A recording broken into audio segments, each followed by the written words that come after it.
Olá, bom dia, tudo bem? Seja bem-vindo à nossa última aula da disciplina de Cálculo 1. Hoje é a nossa 12ª aula e na aula de hoje nós vamos falar, continuar o assunto derivadas, que foi um dos assuntos que nós estamos vendo ao longo de algumas aulas, e complementar alguns conceitos que são importantes falar quando estamos trabalhando com derivada. Por exemplo, a ideia de otimização, que são conceitos utilizados não só nessa ideia do cálculo 1, mas muito aplicado em outras áreas. Quando a gente fala de otimização, nós estamos pensando na ideia de otimizar. E aqui o otimizar é um espaço, otimizar um produto, otimizar um lucro, otimizar uma despesa, tá? Então a gente consegue levar esse conceito para diversas áreas. Então vamos ver o que nós falaremos na aula de hoje.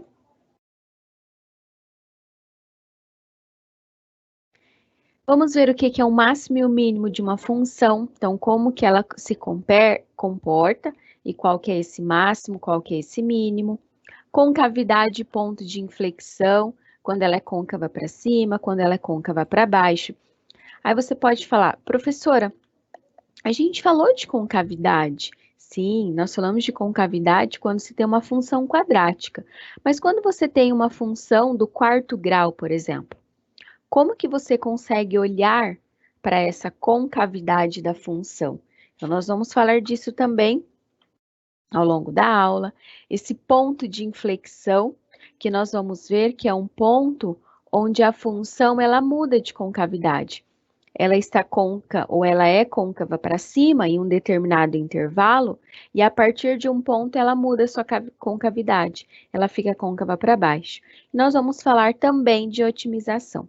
Então, esses serão os 3 principais pontos da nossa aula de hoje. Mas como é possível resolver problemas de otimização?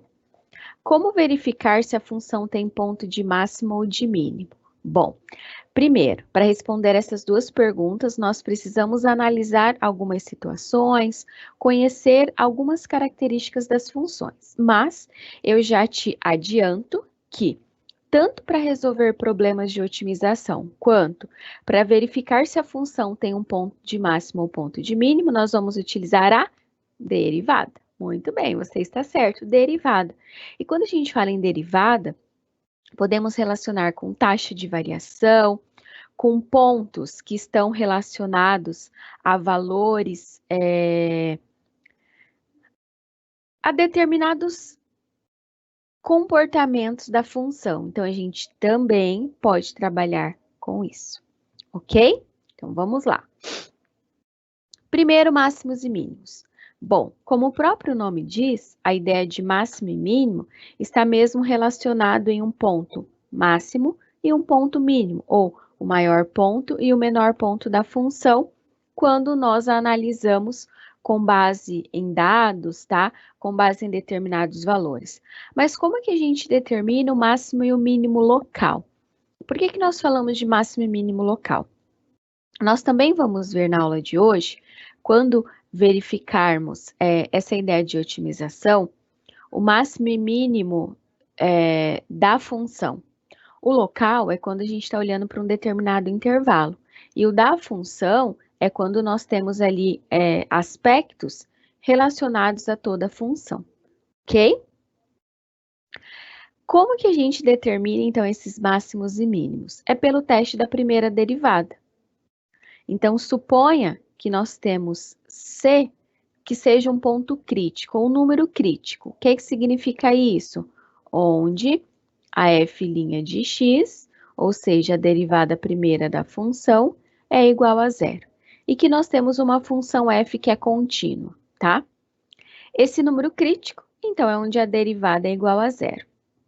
Bom, se o sinal dessa função ela mudar de positivo para negativo, então o sinal era positivo e foi para negativo.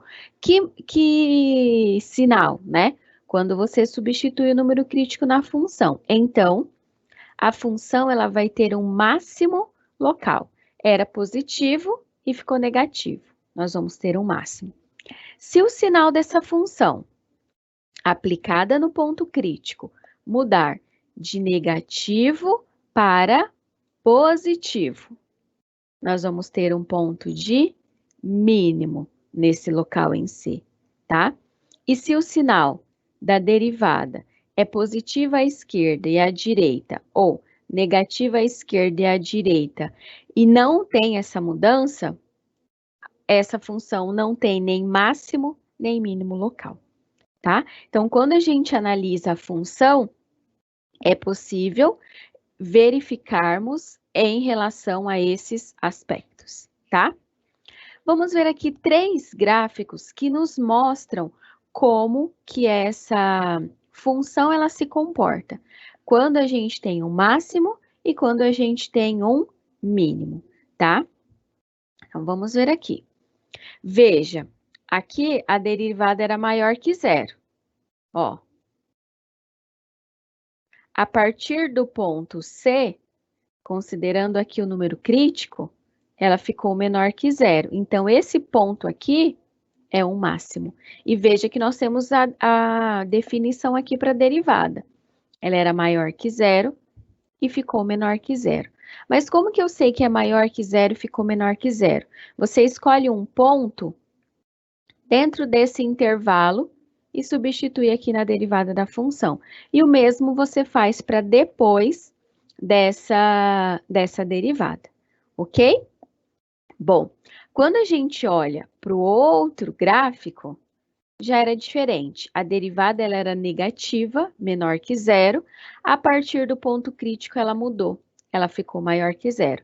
Então, se você substituir na derivada um ponto nesse intervalo e um ponto desse intervalo, nós temos aqui as derivadas dessa função. E também, ó, nem máximo nem mínimo. Por quê? Porque a derivada era maior que zero e a partir do ponto crítico continuou maior que zero, não teve mudança, ok? Então, a gente tem máximo e mínimo. Mas e quando nós temos uma função? Como que você analisa a função ou, a partir da função, como que a gente constrói ou como que a gente determina esse ponto crítico, tá? Esse é um dos pontos, ponto crítico, pontos. Isso é um dos assuntos que a gente precisa determinar. Bom, nós vimos anteriormente que para você determinar quem é esse máximo e esse mínimo, primeira coisa, você tem que calcular a derivada da função e igualar a zero. Por quê? Porque essa derivada da função e igualada a zero vai nos dar os pontos ou os números críticos. Ó, e aqui estão os 3 números críticos. X igual a zero, x igual a 2 e x igual a menos 1. O que nós precisamos analisar agora? O sinal dessa derivada. Se ela era positiva e ficou negativa, e se ela era negativa e ficou positiva. Porque a partir dessas mudanças, nós vamos ter máximo ou mínimo local, tá?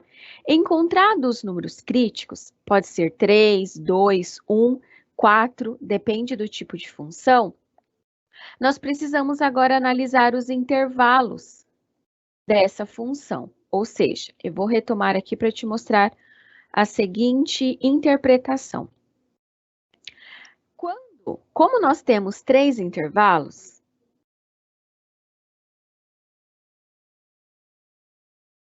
menos 1, 0 e 2, então, nós vamos substituir um valor que seja menor que menos 1, ou que esteja, que na verdade ele está, entre menos infinito e menos 1. Então, você pode pegar aqui o menos 2, por exemplo, e substituir na derivada da função, e você vai ver qual é o sinal, tá? Qual vai ser o sinal? Negativo. Então, nós temos um comportamento decrescente. De menos 1 a 0, você pode escolher aqui, por exemplo, o 1. Substitui na função, você vai ver que a derivada nesse intervalo é positiva, então é crescente. De 0 a 2. Opa, professora, aqui a gente pode pensar, 1 não está aqui, né, gente? 0,5, por exemplo. O 1 está aqui, tá? Eita, professora. E aqui o 3. Quando você substitui esses pontos que estão no intervalo na derivada, nós temos os sinais dessa função. Então, veja, de menos 1 a 0 era negativa e ficou positiva. O que acontece com essa função? Nós temos um ponto de mínimo em menos 1. No 0, nós temos um ponto de máximo. E no 2, nós temos um ponto de mínimo novamente. Por quê? Porque nós olhamos para o sinal da derivada. Lembre-se, se mudar de negativo para positivo, é mínimo. De positivo para negativo, é máximo, tá? Então, você olha para a derivada da função. Se esse sinal ele mudou, tá? Nós temos um máximo ou mínimo. Só que nós também temos o teste da segunda derivada. Ou seja, quando nós derivamos 2 vezes a função e analisamos também o ponto crítico dessa função, nós vamos ver se a gente tem um mínimo ou máximo. Quando nós teremos um mínimo local? Se a derivada segunda, calculada no ponto crítico, é maior que 0, ou nós vamos ter um máximo se a derivada segunda no ponto crítico for menor que 0. Ok? Então, a gente pode analisar essas duas situações. Se o ponto vai ser máximo ou se o ponto será mínimo. Vamos ver o exemplo. Então, com a mesma função, 3x à quarta menos 4x ao cubo, menos 12x ao quadrado mais 5, a função, aqui é a derivada, 12x ao cubo menos 12x ao quadrado menos 24x. Os 3 pontos críticos que a gente tem. Só que nós vamos fazer o teste agora pela derivada segunda. 3x ao quadrado menos 24x menos 24.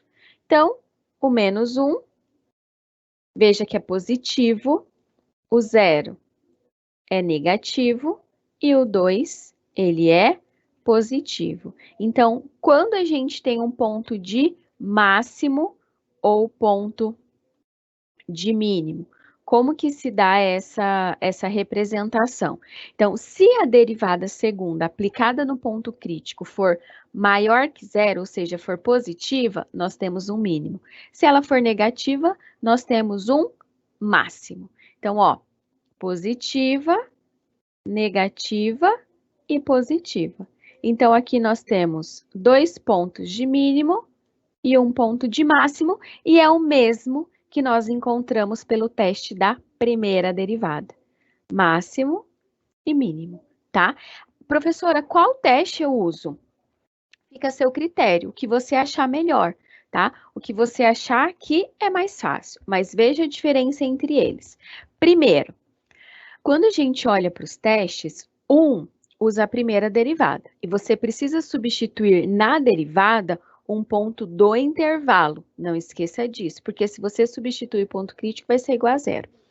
E no teste da segunda derivada, você substitui o próprio ponto crítico, ok? Né? Então, aqui, ó, ponto de mínimo, mudou, ponto de máximo, e temos um ponto de mínimo, os mesmos pontos que nós determinamos por meio do teste da primeira derivada. Outro assunto é a concavidade ponto de inflexão, ou seja, quando nós temos uma função que é côncava para cima, essa é uma parábola, nós já vimos, e quando ela é côncava para baixo em um intervalo e côncava para cima em outro intervalo. Professor, então eu posso ter funções que em um momento ela é côncava para cima, em outro ela é côncava para baixo, ou ela é côncava para baixo e em uns momentos e côncava para cima para outros? Sim, nós podemos ter essas representações. Então, pela derivada segunda, quando ela for maior que 0, em um determinado intervalo, tá? Então, o gráfico da f é côncavo para cima. Se nós temos a derivada de uma função e ela é menor que zero, então nós temos um gráfico côncavo para baixo, tá? Aqui veja que nós vamos olhar a derivada segunda no intervalo, ok? Então, vamos ver. E aqui, ó, côncava para cima, x², e x ao cubo ela tem uma mudança. Ela é côncava para baixo, depois ela fica côncava para cima. A mesma função que nós analisamos anteriormente, nós vamos olhar em qual intervalo ela é côncava para baixo e côncava para cima. Para olhar a concavidade, nós vamos determinar pelo teste de segunda ordem, ou a segunda derivada da função. Então, a primeira coisa que você tem que fazer, derivar a função. Quando você deriva a função, a primeira derivada, né, você vai ter a primeira derivada da função. Quando você deriva novamente, você vai ter a derivada segunda, tá? E é essa derivada segunda que nos interessa para olhar para a concavidade.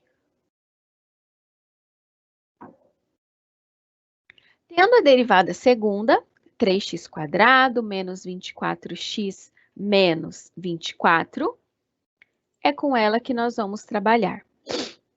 Veja, você vai determinar os pontos em que a derivada segunda é igual a zero.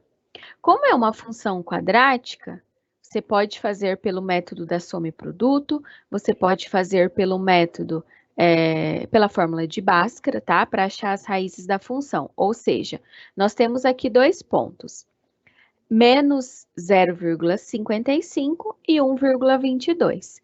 Então, nós temos três intervalos. E dentro desses três intervalos, nós vamos analisar se a função ela é côncava para cima, entre menos infinito e 0,55, entre 0,55 e entre menos 0,55 e 1,22. Será que ela é côncava para cima ou para baixo? E quando ela é maior que 1,22, qual é a sua concavidade? Então, para nós analisarmos a concavidade, é por meio dessa regra. Derivada positiva, côncava para cima. Derivada negativa, côncava para baixo. Temos aqui a derivada segunda. Deixa eu só colocar um momento. Então, aqui, ó. Nós pegamos um ponto menor que o menos 0,55 e substituímos na derivada, tá? Na derivada segunda, menos 1. O valor aqui foi o quê? Positivo. Então, nesse intervalo de menos infinito até menos 0,55, como a derivada segunda ela é maior que zero, vai ser côncava para cima. Entre menos 0,55 e 1,22. Substituir pelo zero. Professora, poderia ter substituído pelo 1? Poderia. O zero é um ponto que eu gosto muito de utilizar, porque quando você substitui o zero no x, zera. Então, aqui é zero, ficou menos 24. Nesse intervalo de menos 0,55 e 1,22, ela é côncava para baixo. E acima, né, de 1,22 até infinito, ela é côncava para cima também, por quê? Quando você substitui, por exemplo, o 2, a derivada é positiva. Então, aqui nós temos, nos intervalos, de acordo com o sinal da derivada segunda, de menos infinito a menos 0,55, ela é côncava para cima, de menos 0,55 a 1,22, côncava para baixo, e de 1,22 ao infinito, côncava para cima, tá?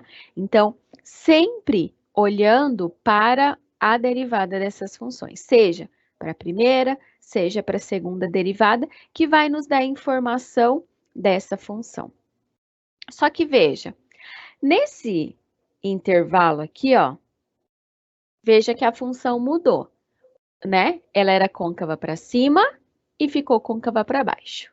E também mudou de côncava para baixo para côncava para cima. Essa mudança de concavidade é chamada de ponto de inflexão, ou seja, é um ponto na função onde, né, chamado ponto de inflexão, se f ela é contínua no ponto e a curva mudar de côncava para cima para côncava para baixo ou vice-versa, né? De côncava para baixo para côncava para cima nesse ponto P. Então, vou até retomar o gráfico da função da f de x, quando é x ao cubo, veja que ela era côncava para baixo e mudou para côncava para cima. Aqui, nós temos um chamado ponto de inflexão, um ponto P, porque mudou, tá? De côncava para baixo para côncava para cima. E o mesmo acontece nessa situação que a gente analisou. Quando você tem essa representação, ó, ela era côncava para cima e ficou côncava para baixo. Temos um ponto de inflexão no menos 0,55. E no ponto 1,22, nós temos outro ponto de inflexão, tá? Então, quando muda esse ponto, né, essa representação da função de côncava para cima para côncava para baixo, tendo essa mudança, essa representação, nós precisamos analisar como isso se dá e de que forma essa mudança ela acontece. Então, quando você olhar para a função e ver que ela trouxe essa mudança nos pontos, na verdade, essa mudança na concavidade, se ela era côncava para cima e ficou côncava para baixo, ou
Se ela era côncava para baixo e ficou côncava para cima, a gente tem essa mudança, tá?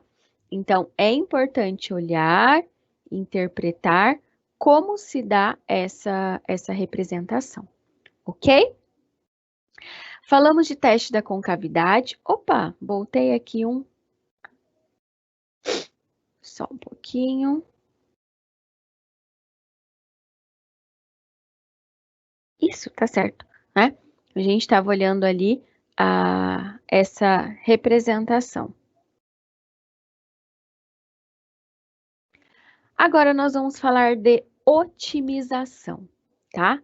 Essa ideia de otimização está relacionada com um ponto, né, com um aspecto, que é a ideia de otimizar. Então, quando eu olho e represento, né, uma função, eu posso pensar nessa ideia da otimização.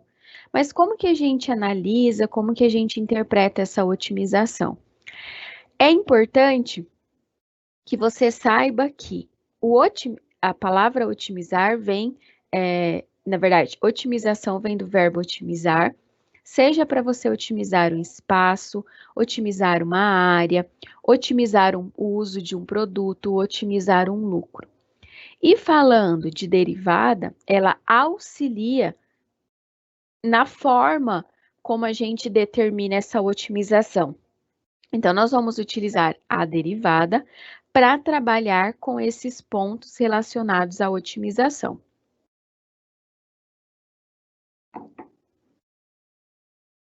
Então, vamos ver primeiro o que seria essa otimização. Está relacionada a um ponto ótimo, ou seja, se eu estou falando de otimizar, e aí nós podemos pensar em otimizar o máximo de espaço, otimizar e conseguir a maior área ou o menor custo, a maior receita, tá? Então, a gente pode relacionar essa otimização tanto com um valor que é considerado aqui o máximo, como o mínimo. Só que para a gente falar de máximo e mínimo, nós temos que pensar na função e pensar num valor que é o maior da função e o menor da função, não apenas em um determinado intervalo. Por isso que nós falamos de máximo e mínimo absoluto. O máximo e o mínimo locais, eles estão relacionados a um intervalo que a gente tem na função. O máximo e o mínimo absoluto, não. Ele é o maior valor da função, o máximo, e o mínimo é o menor valor da função. Se nós temos C, um número no domínio de uma função, então, f de C é o valor máximo absoluto da função em D, se a função, né, o ponto crítico aplicado na função for maior ou igual à própria f de x para todo x em um determinado domínio. Agora, se o valor ele for mínimo absoluto em D, o ponto crítico aplicado na função, ele vai ser menor que a função para todo valor de x em um determinado domínio. Esse gráfico vai deixar mais claro para a gente o que é esse máximo ou esse mínimo local. E o máximo e mínimo absoluto, principalmente. Qual é a diferença entre esse máximo e esse mínimo local? Como eu disse, o máximo e o mínimo absoluto, né? O máximo e o mínimo absoluto, ele está relacionado com a função toda. Então, veja, a função, ela é definida aqui, ó, de A até B. Se eu olhasse só no intervalo, eu poderia pegar aqui, ó, de C até D. Então, como a gente está olhando toda a função, nós temos como analisar esse máximo e esse mínimo absoluto. Ou seja, quando você olha para toda a função, o maior valor da função, que é esse daqui, ó, ele é chamado de máximo absoluto, ou seja, não há por perto valor maior que esse na função. Mas ele também é chamado de máximo local. Por quê? Se você pegar esse intervalo aqui, ó, de D até B, ele é o máximo local e esse é o mínimo local, tá? Professora, então, para eu olhar máximo absoluto ou mínimo absoluto, eu tenho que olhar para toda a função. Isso mesmo.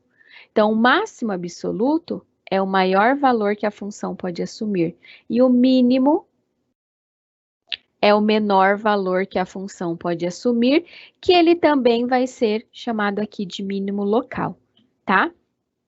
Por que mínimo local? Se nós pegarmos o intervalo de A até C, quem que é o mínimo? Quem que é o menor? Esse. Quem que é o máximo? Quem que é o maior? Esse. Mas veja que eles são máximos, máximo e mínimo local. Por quê? Porque estão naquele determinado intervalo. E quando a gente trabalha com otimização, nós precisamos interpretar essa representação olhando. Máximo absoluto é o maior valor que a função assume e o mínimo absoluto é o menor. E isso vai nos ajudar quando trabalharmos com a otimização, por quê? Porque a otimização é pensar num ponto ótimo, no maior ponto, se eu quero a maior área, ou no menor ponto, se eu quero a menor despesa. Por isso que a gente fala em máximo local e mínimo local em um intervalo, e principalmente máximo absoluto e mínimo absoluto em relação ao ponto que nós estamos analisando, tá? Uma das formas para se encontrar esses máximos e mínimos, ou máximo e mínimo absoluto da função, que na verdade é máximo e mínimo, porque uma função ela vai ter um máximo absoluto e um mínimo absoluto, nós podemos utilizar o método do intervalo fechado para uma função f. Ou seja, nós vamos primeiro encontrar os números críticos da função. Quem são os números críticos? Onde a derivada é igual a zero. Você vai substituir os números críticos na função, depois substitui os valores de f nas extremidades do intervalo, ou seja, de a até b, que é o maior, que é o menor e o maior valor da função. Veja aqui, ó, maior, o menor e o maior valor na função.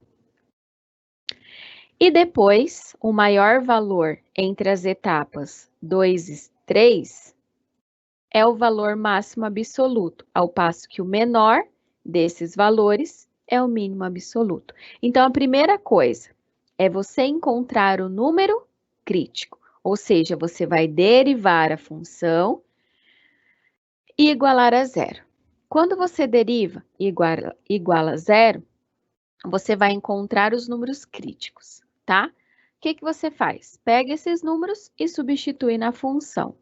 E também substitui as extremidades na função. E vai analisar quem é maior de todos eles. O maior vai ser o máximo absoluto e o menor de todos eles vai ser o mínimo absoluto.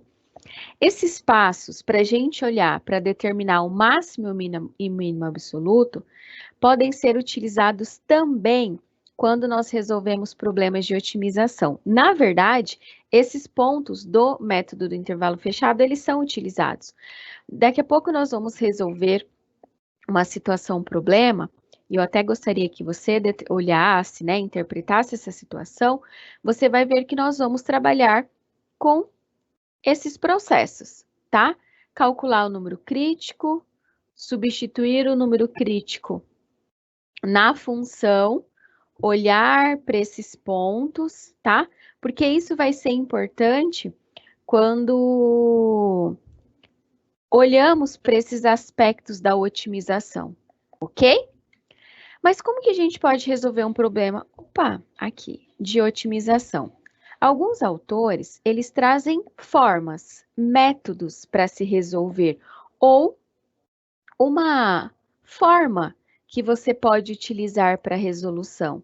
Por exemplo, você pode seguir alguns passos que são passos que ajudam a resolver problemas de otimização e também trazem informações de um processo que a gente tem, tá? Então, a primeira coisa é que você compreenda um problema, ou seja, você vai ler com muita atenção, você vai interpretar o problema, você vai entender esse problema, tá? Então, primeira coisa é compreender o problema. Então, primeiro ponto. E aqui, isso pode ser utilizado não só para resolver o problema da otimização, mas qualquer problema, qualquer exercício, qualquer tarefa, qualquer atividade que você esteja resolvendo. Quando a gente tem uma questão de prova, por exemplo, é importantíssimo que você compreenda o que está sendo pedido. Leia com atenção, pode fazer anotações, e um próximo passo é você fazer um diagrama. O que esse diagrama ele traz, tá? Você pode fazer um diagrama, algumas anotações, identificando quais são as quantidades, o que foi dado no problema, o que foi pedido no problema, tá? Porque depois que você leu, você interpretou, você entendeu, você pode fazendo anotações, identificando o que tem, quais as informações, tá? Você possui no problema, e em seguida você pode introduzir uma anotação. Professor, o que significa isso? Significa que nesses problemas de otimização, você vai ter que ir fazendo interpretações.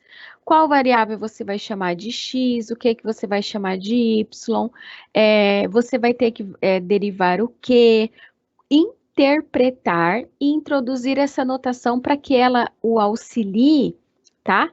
A resolver os seus problemas. Então, você pode utilizar símbolos X, Y, Z, A, B, C, porque essas notações vão mostrar quantidades que você não conhece, que você vai precisar determinar com base nas informações e na resolução que você vai fazer. Expresse Q em termos de outros símbolos da etapa 3, ou seja, se Q é uma quantidade, é um valor que você vai representar, ele vai ser expresso com outros símbolos. Por exemplo, o Q vai ser a quantidade máxima, você vai escrever em relação a X ou Y, como que você trabalha com esse Q, tá? Veja o outro ponto.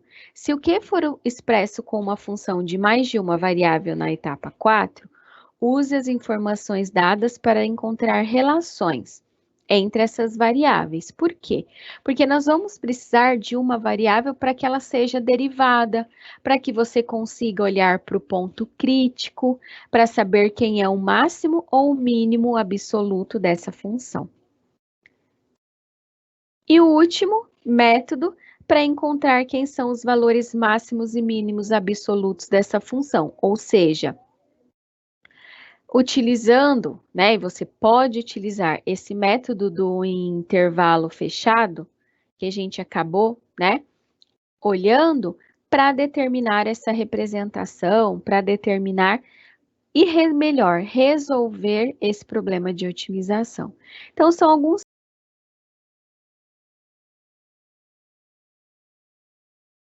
passos, tá? Algumas orientações, algumas indicações que te auxiliam a resolver um problema de otimização, ok? Então, vamos ver um problema agora, e eu gostaria que você tentasse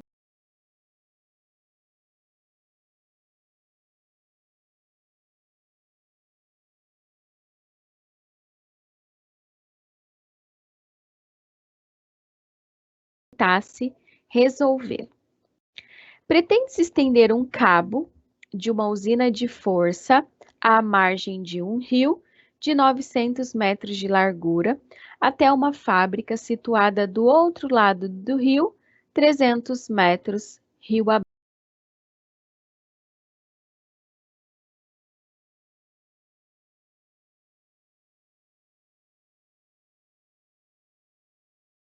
abaixo, tá?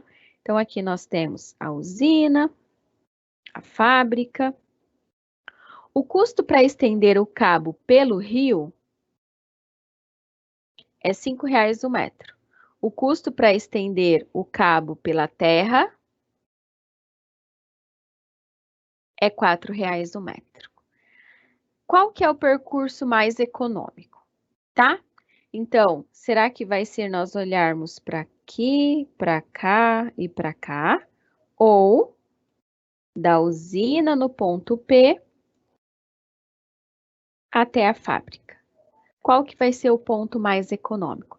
Eu vou deixar um tempinho para você pensar, para você analisar. Na sequência eu retorno, a gente corrige, tá? E conversa um pouquinho mais sobre os assuntos da aula de hoje. E aí lembre-se, qualquer dúvida, qualquer questionamento, encaminhe pelo chat.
Vamos então retornar.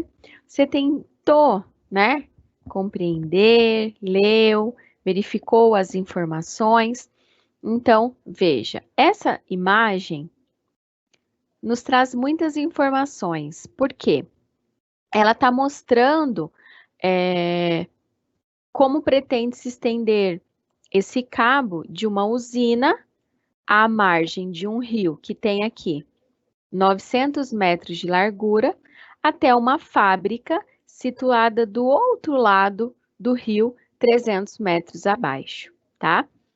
Então, quando a gente olha daqui para cá, então, se a gente considera aqui como tendo todos 300 metros, aqui é x, a gente não conhece, aqui vai ser 300 menos x. Por quê?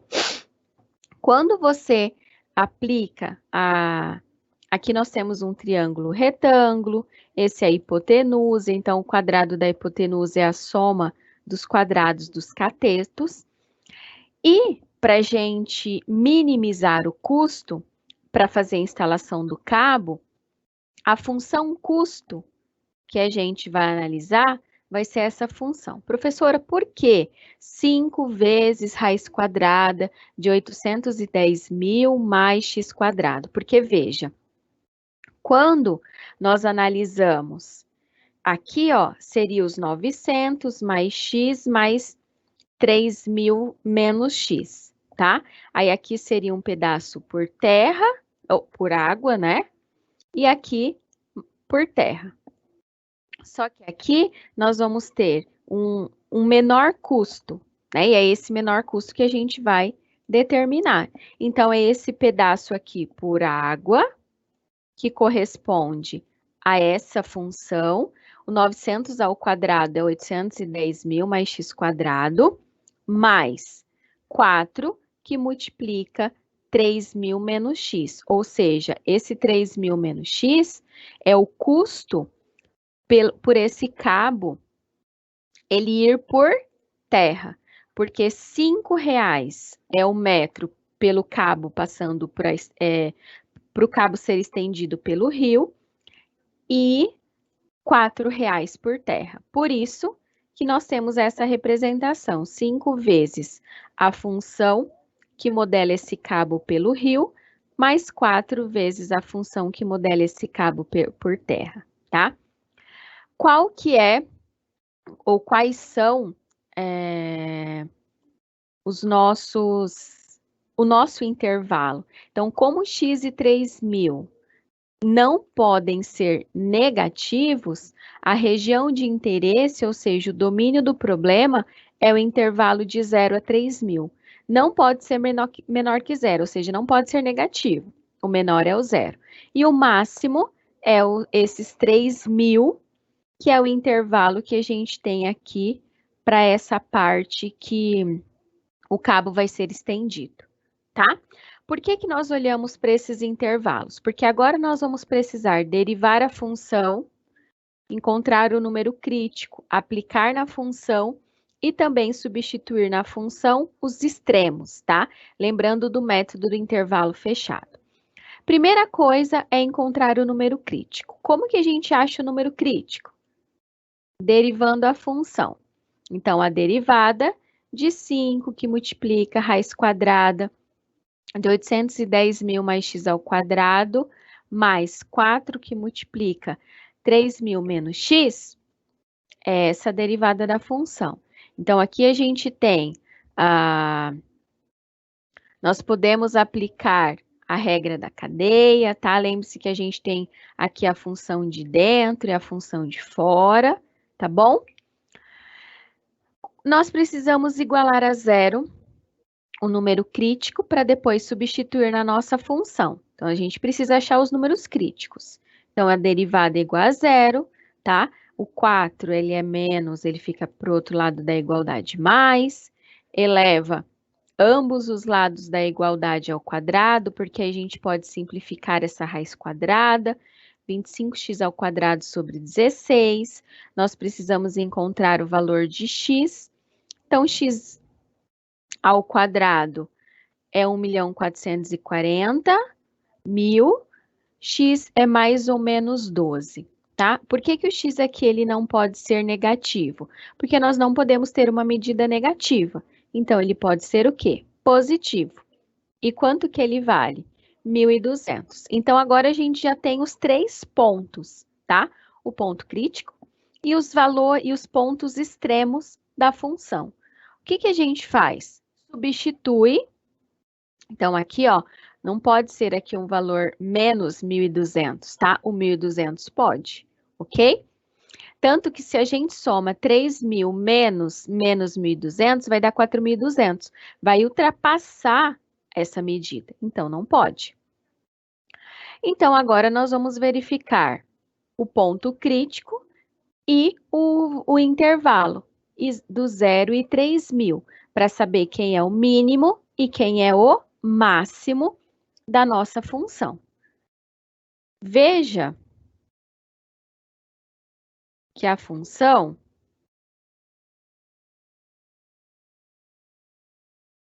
aqui, ó, o intervalo, então a gente vai substituir o 0 e o 3.000 na função custo e o valor que nós acabamos de encontrar. Qual foi?